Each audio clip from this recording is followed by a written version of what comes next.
Bien, bonjour à tous, je suis heureux de me retrouver parmi vous à l'invitation de Claire. J'espère qu'elle me permet de l'appeler Claire. Moi qui ne suis pas médecin, je suis biologiste de formation, comme vous allez le voir ici, et j'étais professeur dans les classes préparatoires aux grandes écoles, professeur de biologie, c'est-à-dire des élèves titulaires du baccalauréat et qui préparent le concours d'entrée dans les grandes écoles. Bien. Alors, nous avons choisi donc deux thèmes, les maladies auto-immunes et les allergies. Claire vient de nous parler de beaucoup des allergies, mais il y a aussi un grand développement des maladies auto-immunes. Alors, on va essayer de voir tout ça, mais auparavant, il faut rappeler très brièvement les grandes lignes de la réponse immunitaire pour comprendre comment les allergies et les maladies auto-immunes peuvent se développer, notamment en raison suite aux vaccinations.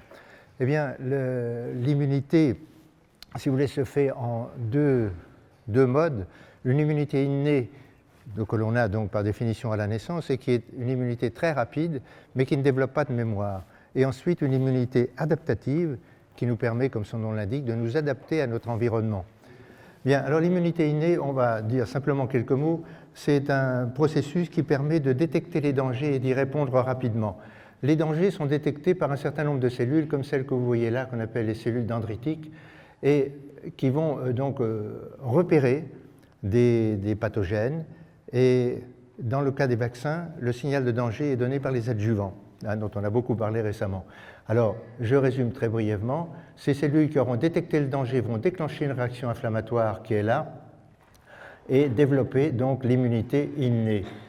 Alors évidemment, ça peut dégénérer de façon catastrophique, et pour cela, il existe un frein. Vous voyez la boucle qui est là, que je ne détaille pas parce qu'on n'en a pas le temps, et puis ce n'est pas l'objet de cet exposé.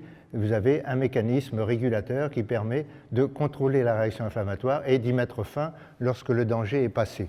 Mais parallèlement à cela, cette immunité innée qui est donc très rapide, il y a la mise en place d'une autre immunité qui est l'immunité adaptative, parce que ces mêmes cellules vont présenter des antigènes, c'est-à-dire tout ce qui nous est étranger, à des globules blancs particuliers qu'on appelle les lymphocytes, qui sont de deux types. Je vais y revenir tout de suite. L'immunité va donc se déclencher, c'est l'immunité adaptative, et les deux réunis, immunité innée et immunité adaptative, vont permettre d'éliminer donc les pathogènes. Mais quelquefois, l'immunité innée suffit par elle-même.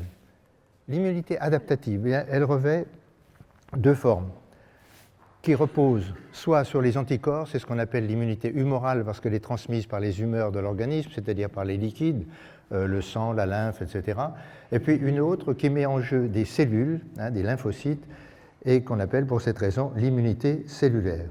Voici un petit résumé, j'espère que vous allez voir, parce que la diapositive est un peu sombre. Vous voyez, ceci, on va dire, c'est le pathogène. C'est un microbe, un virus, une bactérie, peu importe.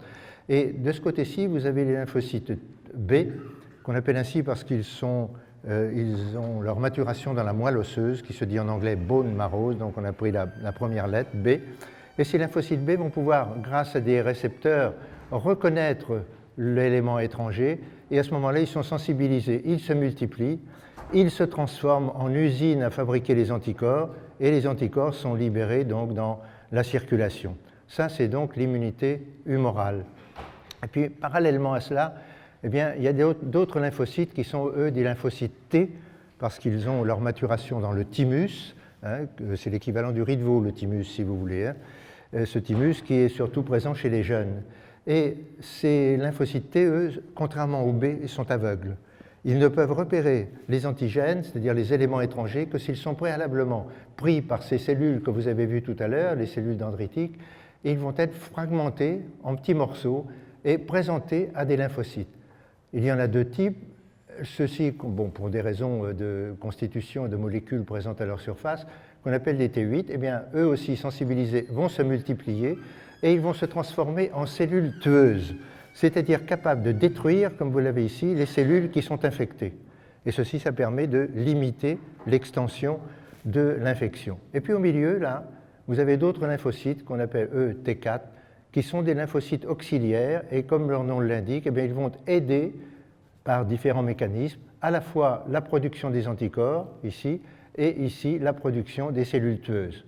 Et puis, pour terminer, car là aussi ça peut dégénérer, bien entendu, comme l'immunité innée, il existe une autre catégorie de lymphocytes qui jouent le rôle de lymphocytes suppresseurs, c'est-à-dire qui vont arrêter toutes ces réactions lorsque les dangers sont partis. Alors retenez bien simplement, puisque ce n'est pas l'objet vraiment de l'exposé, retenez bien simplement de cette image qu'il y a deux formes d'immunité qui peuvent conduire, comme nous le verrons, aux allergies ou aux maladies auto-immunes. L'immunité humorale d'un côté, les anticorps, l'immunité cellulaire de l'autre par des lymphocytes. Les anticorps, on les appelle encore les immunoglobulines, en abrégé IG, et elles sont de 5 types, mais très rapidement. Les IgM, ce sont les premières qu'on fabrique à la première rencontre de l'élément étranger, donc de l'antigène. Les IgG que l'on produit aux rencontres ultérieures, ce sont les anticorps les plus abondants dans le sang. Les IgA, ça c'est très important parce qu'on les trouve dans les sécrétions, c'est-à-dire qu'on peut en avoir dans la salive, chez les femmes qui allaitent, il y en a dans le lait maternel, etc. Les IgD, bon, passons, ce sont les récepteurs des lymphocytes B qui leur permettent de reconnaître les antigènes. Et puis enfin, on aborde maintenant notre sujet, les IgE, qui sont les immunoglobulines de l'allergie. Alors, simplement un petit schéma. Vous voyez, la forme générale des immunoglobulines, c'est une forme d'Y. Je ne détaille pas, bien entendu. Alors, ou bien c'est une molécule toute seule, comme ceci, dans le cas des IgD, E et G, donc les IgE, on est concernés. Une autre catégorie, les IgA qu'on retrouve dans les sécrétions, ça c'est très important, simplement une petite parenthèse. Ces IgA sont donc des anticorps protecteurs que la mère peut transmettre à son enfant par le lait maternel. Et c'est le fait qu'il y ait deux composantes reliées par une pièce de jonction, ça protège ces anticorps de la digestion par le tube digestif du bébé et par conséquent permet de le protéger. Et puis les IgM, pour mémoire, qui sont des assemblages de 5 molécules. Voilà le fameux Y des anticorps. Je précise simplement une chose, ne vous préoccupez pas des différentes légendes. Ici, la base du Y, c'est ce qui permet aux anticorps de se fixer sur des cellules pour lesquelles ils vont transformer leur activité. Et puis à l'opposé, ce qui est en bleu ici, c'est une région qui est spécifique de l'antigène qui a déclenché leur production. Eh bien, on va le voir ici, parce que la réponse immunitaire est censée nous protéger, bien entendu, mais de temps en temps, eh bien, la réponse ne va pas être adéquate. Et parmi tous les troubles qui peuvent se présenter, certains sont liés aux anticorps, donc à l'immunité humorale, d'autres sont liés aux lymphocytes, à l'immunité cellulaire. En ce qui concerne les troubles liés aux anticorps, eh bien, il y a ce qu'on appelle les hypersensibilités. Deux hypersensibilités nous intéressent ici. L'hypersensibilité de type 1, qui est l'allergie. Je reviendrai tout de suite. Et puis d'autre part, une hypersensibilité de type 3, que je vous expliquerai ensuite, et qui peut conduire à des maladies auto-immunes, dont je vous expliquerai le mécanisme.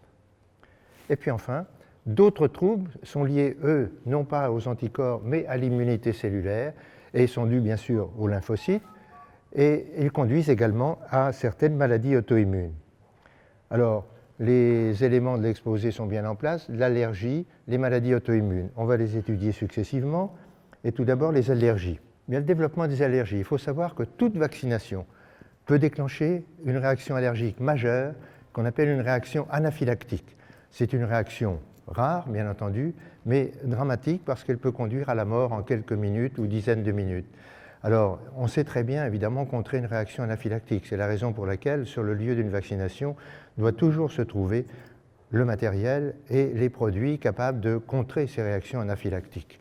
Le mécanisme des allergies eh bien, est lié à ces anticorps que nous avons vus tout à l'heure, les IgE. Alors, qu'est-ce qui va se passer? Eh bien, la première fois que le système immunitaire va rencontrer un antigène déclenchant une allergie, qu'on appelle dans ce cas-là un allergène, eh bien, il va provoquer la formation d'anticorps. Vous voyez, vous retrouvez les Y, et ces anticorps vont se fixer sur certaines cellules particulières, soit sur certains globules blancs qu'on appelle les basophiles, vous avez certainement vu ça dans vos analyses sanguines, soit sur de grosses cellules qui sont dans le tissu conjonctif et qu'on appelle les mastocytes. Eh bien, ces anticorps vont se fixer à la surface des cellules. Alors jusque-là, bon, pas de problème, mais lorsque le même allergène se représentera, eh bien, il sera reconnu par ces anticorps et à ce moment-là, il déclenche une réaction qui va conduire à l'allergie, c'est-à-dire que ces cellules vont libérer des substances toxiques qu'ils contiennent. Voilà une de ces cellules, bon, c'est un mastocyte ici. voyez que dedans, vous avez toute une série de granulations, et dans ces granulations se trouvent des produits toxiques du type de l'histamine, par exemple. Et ce sont ces substances qui vont déclencher la réaction allergique.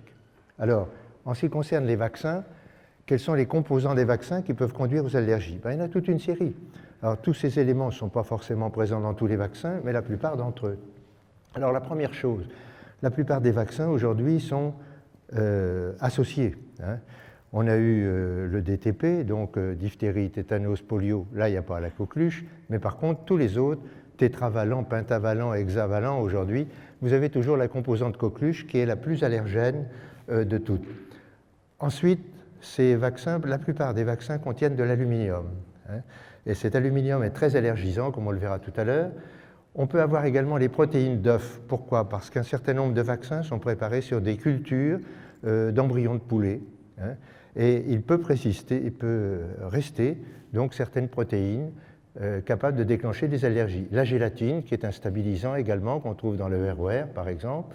Et puis des antibiotiques qui sont soit des résidus du processus de fabrication pour que la fabrication soit stérile, soit quelquefois des antibiotiques qui sont ajoutés dans le produit final, également pour assurer la stérilité. Le phénoxyéthanol, bon ça c'est un produit au point de vue chimique qu'on appelle les éthers de glycol, qui sont présents dans un certain nombre de cosmétiques et qui sont présents dans les vaccins, donc ceux que je vous ai cités par exemple, Pentavac, Tetravac, Rovaxi, Ingerix-B, etc.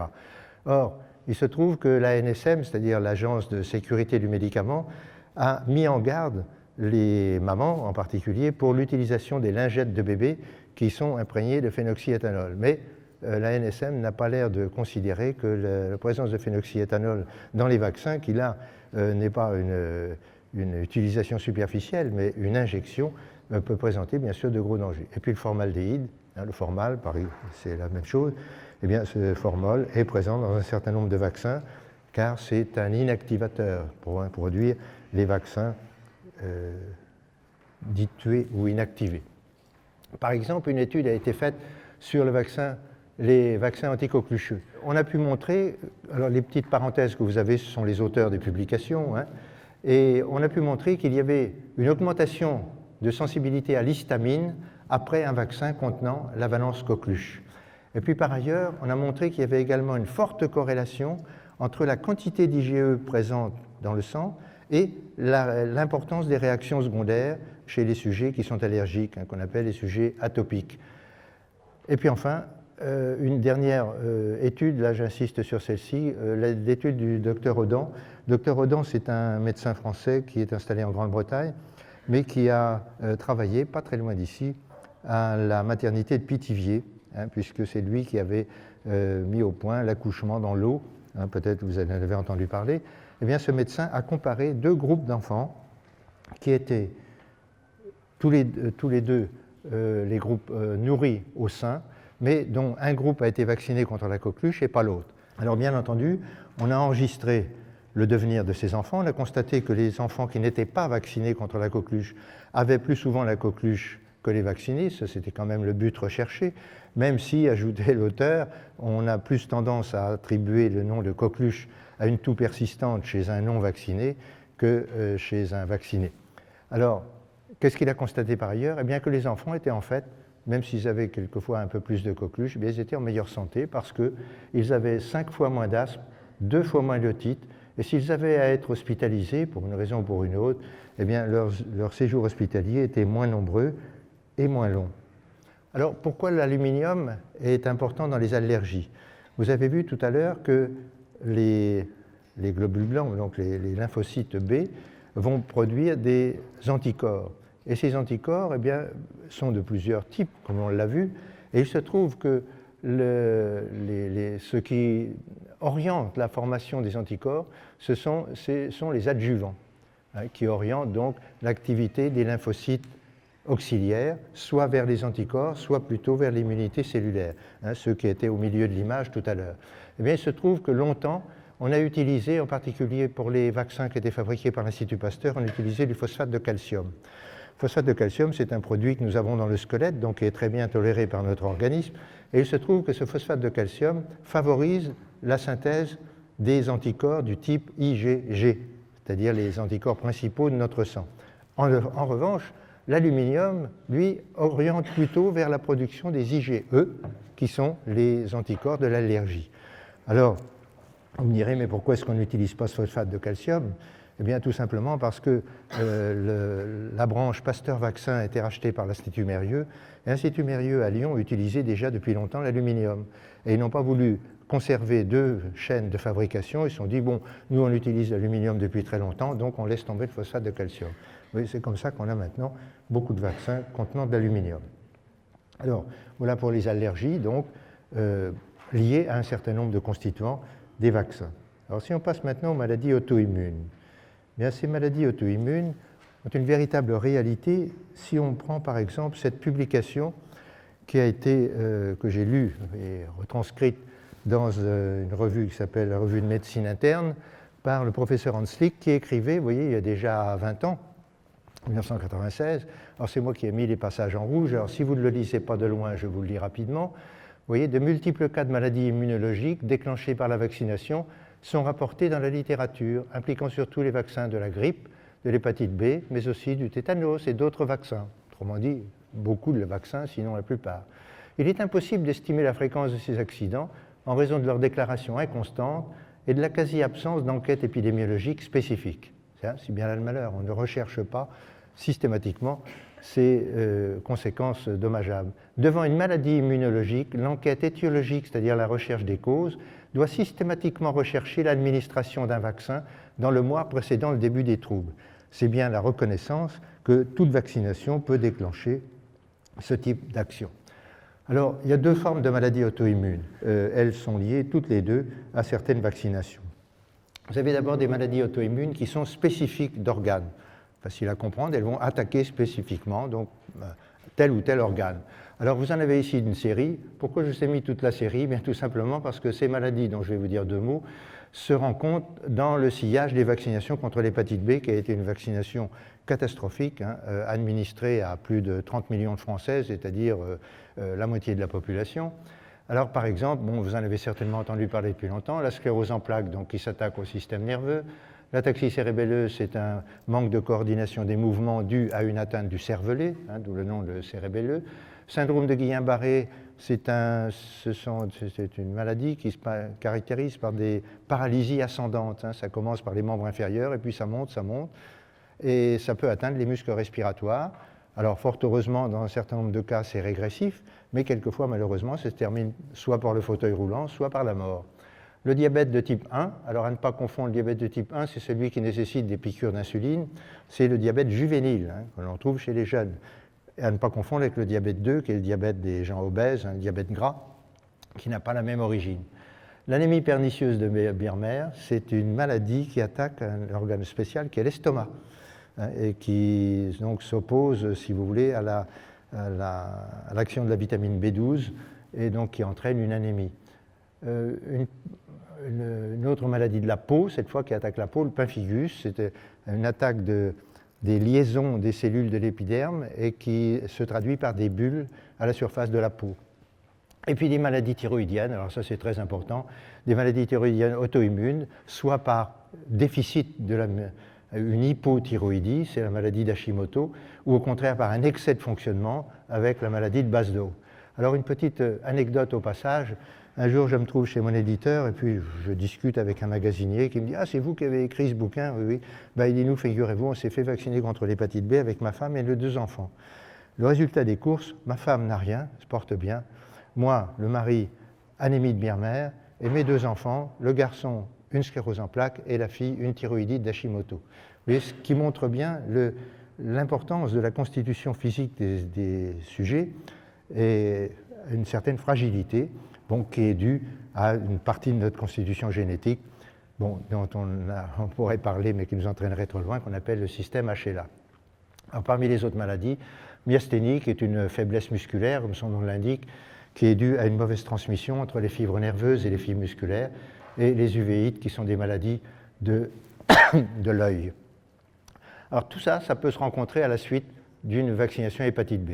Et puis une autre catégorie de maladies auto-immunes spécifiques d'organes, mais cette fois spécifiques de l'intestin, en particulier à la suite du ROR, qui peut déclencher des maladies intestinales telles que la rectocolite hémorragique, RCH, ou la maladie de Crohn, qui est bien connue. Et en particulier une étude là, que je vous ai résumée, qui a montré qu'il y a 2,5 fois à 3 fois plus de ces maladies intestinales chez les adultes vaccinés 30 ans auparavant que chez les non-vaccinés.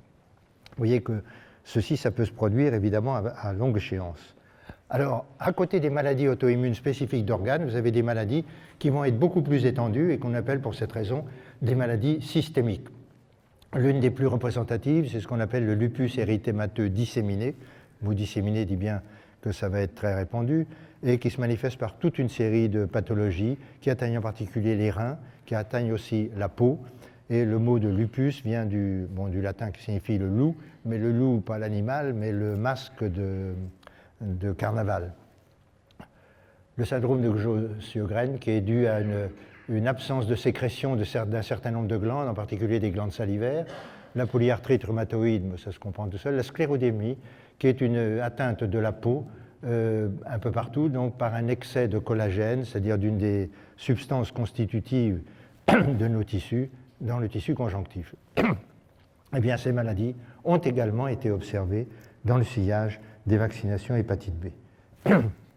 Alors là, bon, c'était une image, mais qui n'apporte rien de plus, elle est malheureusement trop sombre, qui permet de classer donc les maladies auto-immunes d'un côté en spécifiques disséminés ici ou spécifiques d'organes ici, les différents organes dont je viens de vous parler. Alors, quelle est la distribution des maladies auto-immunes? Eh bien, tout d'abord, on ne rencontre les maladies auto-immunes que chez les espèces qui ont une immunité adaptative, ce qui montre bien que c'est une déviation de cette réponse. Je vous ai parlé de l'immunité innée en commençant. L'immunité innée, on peut dire en simplifiant, elle existe chez tous les animaux, les invertébrés, les vertébrés, et ça a beaucoup été étudié chez les insectes. Alors qu'au contraire, l'immunité adaptative n'existe que chez les vertébrés, et ce sont les seuls qui présentent des maladies auto-immunes. En 2015, on en avait recensé 81, rien que pour les maladies qui atteignent les humains. On a toujours une prédominance féminine, bon, qui varie évidemment avec les maladies, mais les femmes sont généralement plus atteintes que les hommes, sauf, et ça c'est un point important, pour les maladies consécutives aux vaccinations. La fréquence des maladies auto-immunes après vaccination est la même, quel que soit le sexe. Il existe également ce qu'on appelle des gradients, c'est-à-dire des variations géographiques entre le nord et le sud. Si on prend l'Europe par exemple, eh bien, on sait que le lupus érythémateux disséminé, j'ai mis les abréviations en raison de la longueur des termes, le lupus érythémateux disséminé est plus fréquent dans les pays méditerranéens, l'Espagne, l'Italie, la Grèce, alors qu'au contraire, des maladies comme le diabète insulinodépendant ou la sclérose en plaques, eh bien c'est l'inverse, la fréquence est plus élevée dans les pays scandinaves. Et on a pu montrer également, bon, ça s'explique aussi pour d'autres raisons, la corrélation inverse entre la propreté de l'environnement et l'incidence des maladies auto-immunes. Alors, quels sont les mécanismes de développement de ces maladies auto-immunes? C'est ça qui est évidemment très important. Eh bien, il peut y avoir 3 formes que je vais vous expliquer avec quelques détails un petit peu plus loin. Vous avez d'abord le dépôt de ce qu'on appelle les complexes immuns. Ensuite, l'expression de molécules HLA2, je vous en dirai 2 mots, par l'interféron gamma, et puis le mimétisme moléculaire. Alors, on va reprendre ces 3 en donnant quelques éléments. Les complexes immuns, donc hypersensibilité de type 3. Qu'est-ce que c'est qu'un complexe immun? C'est un complexe, comme son nom l'indique, qui résulte de l'immunité. C'est-à-dire que l'antigène, l'élément étranger, a provoqué la formation d'anticorps. L'anticorps reconnaît l'antigène et forme avec lui donc un complexe qu'on appelle le complexe immun. Et alors, selon la qualité des anticorps, selon leur quantité aussi, bien ces complexes ils vont être plus ou moins volumineux. Alors, ils sont toujours microscopiques, bien sûr, mais s'ils sont assez volumineux, ils sont rapidement détruits par des éboueurs de l'organisme qu'on appelle les macrophages. Et là, bon, il n'y a pas de problème. Si au contraire, les anticorps n'ont pas une très bonne affinité, les complexes sont petits, ils sont solubles, et donc ils vont se promener. Alors, tant qu'ils se promènent, ça va à peu près, mais ils vont finir par se déposer. Et là où ils vont se déposer, ils vont déclencher une réaction inflammatoire assez violente qui va détruire les tissus où s'est fait le dépôt. Alors, ces dépôts peuvent se faire aussi bien au niveau des reins, au niveau des fibres nerveuses, au niveau des articulations, et déclencher les maladies dont je vous ai montré la liste tout à l'heure. Ensuite, le rôle de l'interféron gamma. Ça, c'est un petit peu plus difficile à expliquer. L'interféron gamma, c'est une molécule qui est produite normalement au cours de la réponse immunitaire. Bien, premier point. Deuxième point, toutes nos cellules portent des molécules d'identité, qu'on appelle les molécules HLA. Je ne rentre pas dans les détails, sachez simplement qu'il y en a deux catégories. Les HLA-1 qui existent sur toutes nos cellules.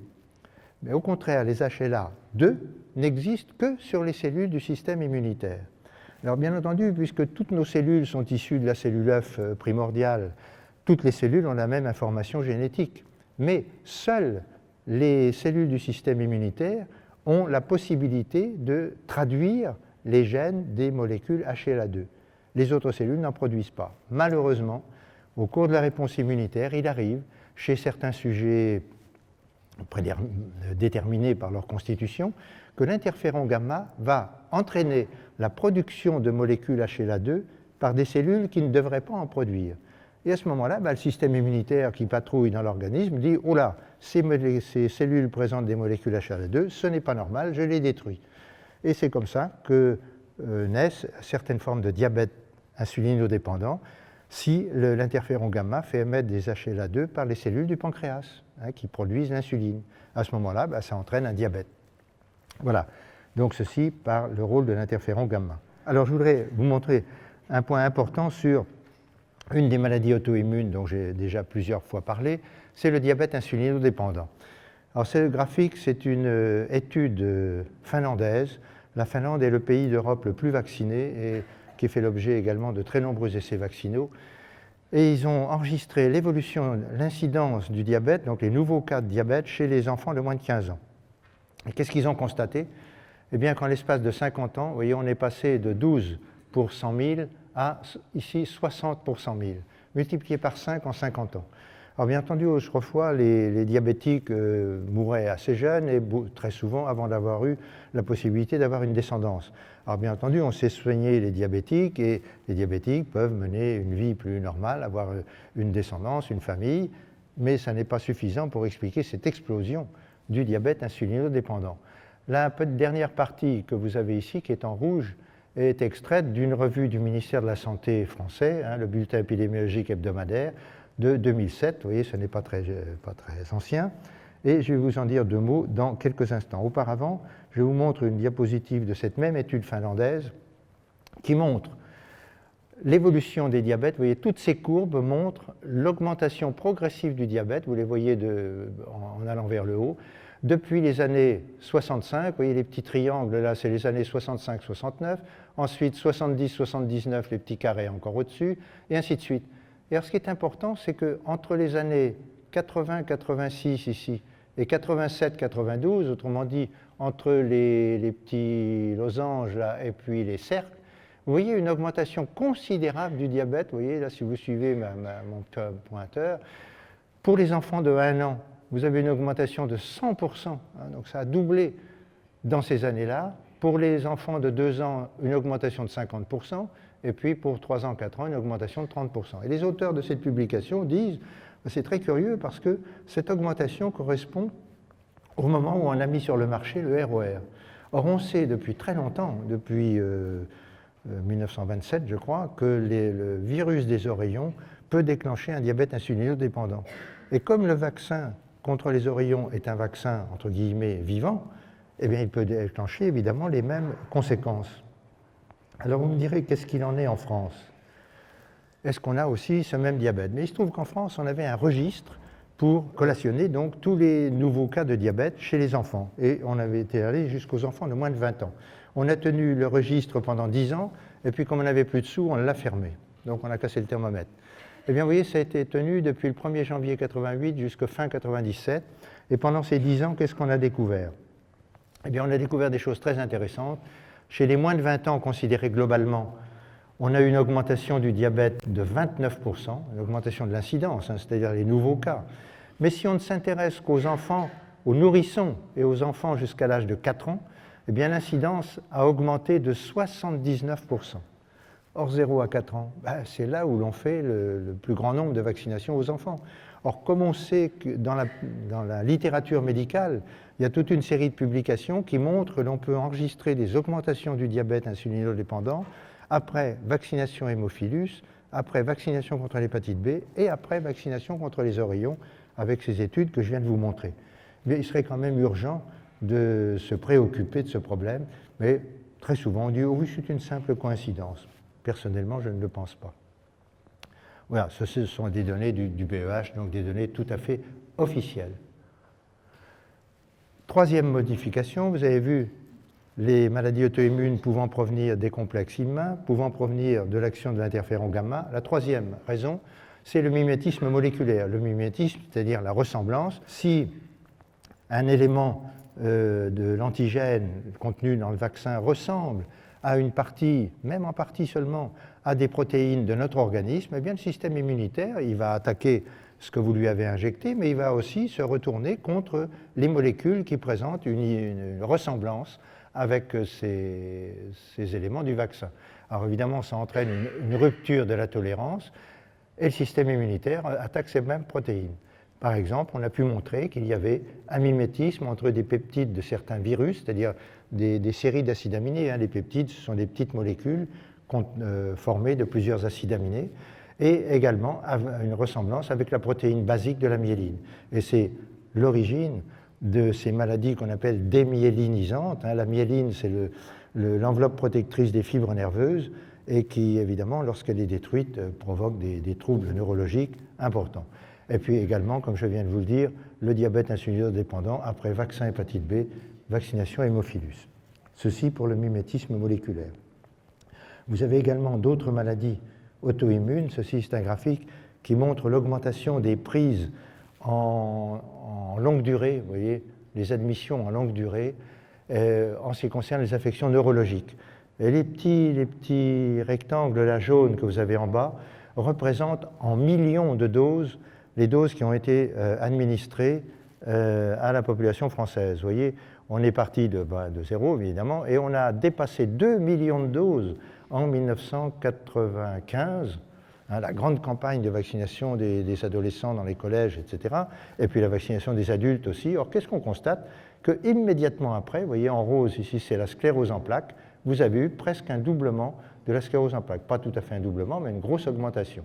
Et puis vous avez eu aussi une augmentation, alors très importante, d'un grand nombre de maladies que l'on a regroupées sous le nom de maladies